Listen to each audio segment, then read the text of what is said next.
morning. Vice Chairman NASDAQ, Adani, Executive Vice President and Head of International Affairs of U.S. Chamber of Commerce, Myron Brilliant, President of U.S.-India Business Council, Ambassador Atul Keshav, and distinguished guests. It is an honor to be a recipient of the USIBC Global Leadership Award.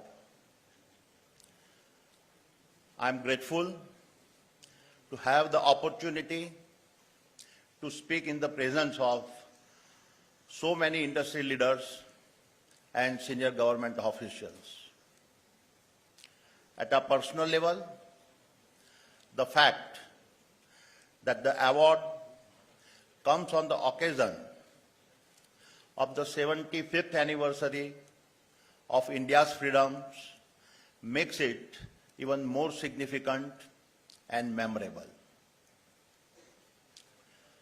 The theme of this summit, maximizing the next 75 years of US-India prosperity, is impeccable in terms of timing. There can be no disagreement that given the fast evolving and new emerging global dynamics, the success of partnership between the two largest global democracies of India and the United States will be one of the most defining relationships of this century. However, while there is a strategic alignment, I am sure we would all agree that far more needs to be done in terms of ground executions. A central element of this relationship will need to be a mutual acceptance that the free trade, openness, and integration into each other's economies are needed to set the foundation for the range of possibilities that remain unexploited. Common ground on geopolitical concern is essential, but will mean little unless they are built on the foundation of business relations. Without tangible business objectives, global cooperations will largely continue to be paralyzed. In this context, the role of the USIBC will be key in linking the voice of the industry with the government policies. The need is immense and the stakes are massive given the current world order. Let us look at some of the macro numbers. If we fast forward to 2050, the combined value of the US and Indian GDP is expected to be a staggering $70 trillion. It will make up 35 to 40% of the global economy. By 2050, the combined population of the two countries will be over 2 billion people and about 20% of the global populations. More importantly, the combined median age of our two nations will be still less than 40 years even in 2050. Contrast this with Europe and China. The median age in Europe is already 44 and China 40 years. When seen through these lenses of economics and the raw power of consumptions, it is evident that when the existing $150 billion of bilateral trade between the US and India is no more than a speck in the ocean, far more needs to be done. Therefore, under these circumstances, what are the options before us and what role should the Usibc should play? To begin with, while negotiators from both our countries have struggled to reach a deal on a trade package and tariffs, I believe we are closer than ever before to address the open matters. I am confident we will resolve this and mutually accept some compromises. What we cannot afford is to remain stuck in the belief that all aspects of trade and relations are being hampered as a result of tariffs. There are some strategic areas where we have to show a joint progress. The first and foremost, not surprisingly, is the climate change. There has been a lot of talk about the developed nations supporting the developing nations, but far more needs to be done urgently in terms of partnering in this space. Cooling the planet down equitably is necessary and can be one of the most profitable business over the next several decades. With the signing of the US climate bill into a law, both our nations must find a mechanism to benefit from this massive stimulus. The government have done their part. It is now the job of the business to find a way to collaborate.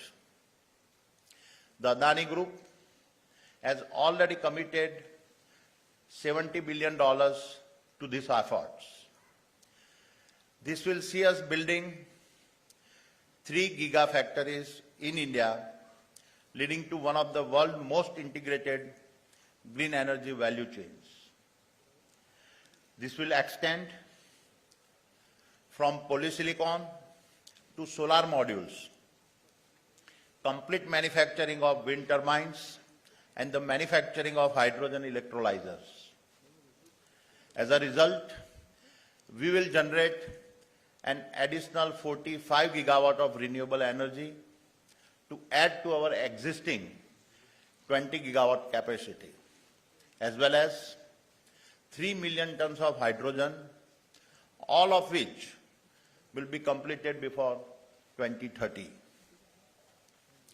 This value chain will be fully indigenous and aligned with the geopolitical needs of our nation. However, I believe we can further accelerate our goals with support from companies in the US that are willing to work with us. Both of us stand to benefit. Next is in the area of semiconductors. We live in a world where semiconductors are essential to almost all sectors of the economy. The ongoing war has only accelerated these recognitions. The paradox of capitalism is that India continues to be the best global pool for millions of engineers, especially for US companies. But the primary value addition to the businesses happens outside India. The semiconductor industry is a classic example with more engineers deployed in India than anywhere in the world. And yet, India has no semiconductor plant. India cannot remain dependent on global supply chains that are based on semiconductor nationalisms and will need US support with the technology transfer. Yet another area is healthcare. We saw the way national priorities took over during the COVID-19 pandemic and the availability of vaccines become a game of wants and capitalism. The term deglobalization gained prominence because of the divisions that came about as a result of the pandemic. We must never allow this to happen again, given the mistrust it creates. Vaccine collaboration between our nations must be high on our priority list and needs to be formalized in a mutually beneficial way. Likewise, defense and cyber are two critical areas that the US and India must work on.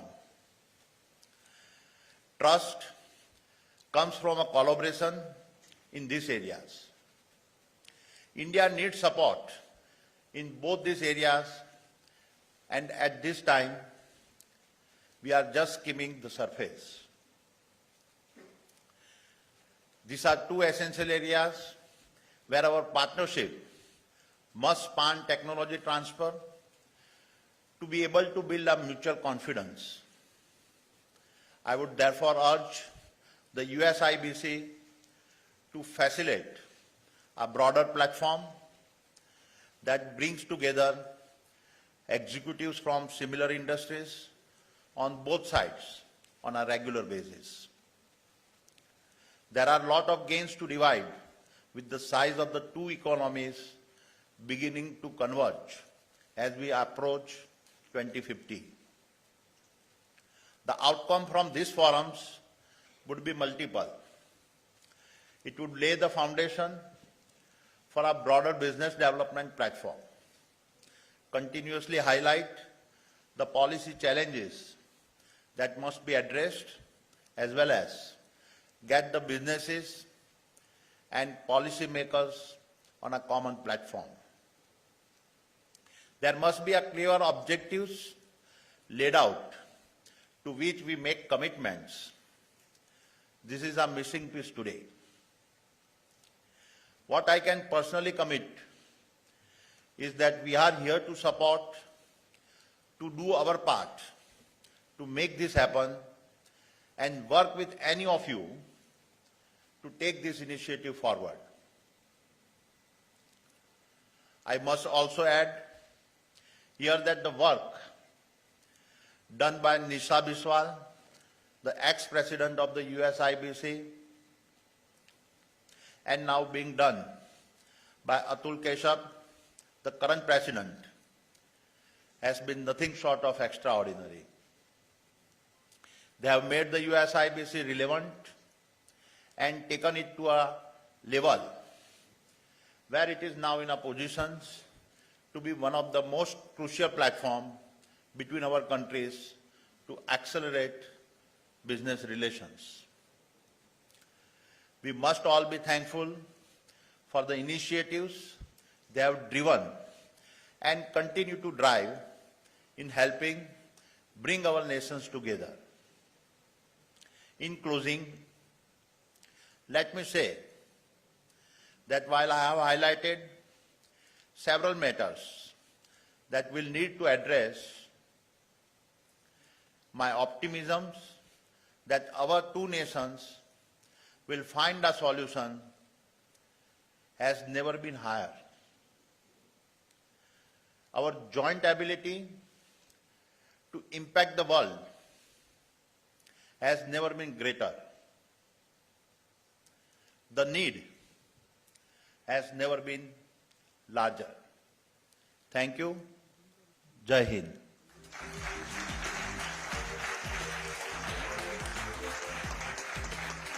Ladies and gentlemen, please join me once again in congratulating Mr. Gautam Adani on receiving the USIBC Global Leadership Award and on his leadership in championing the Indian industry. Thank you very much, sir, for taking out the time.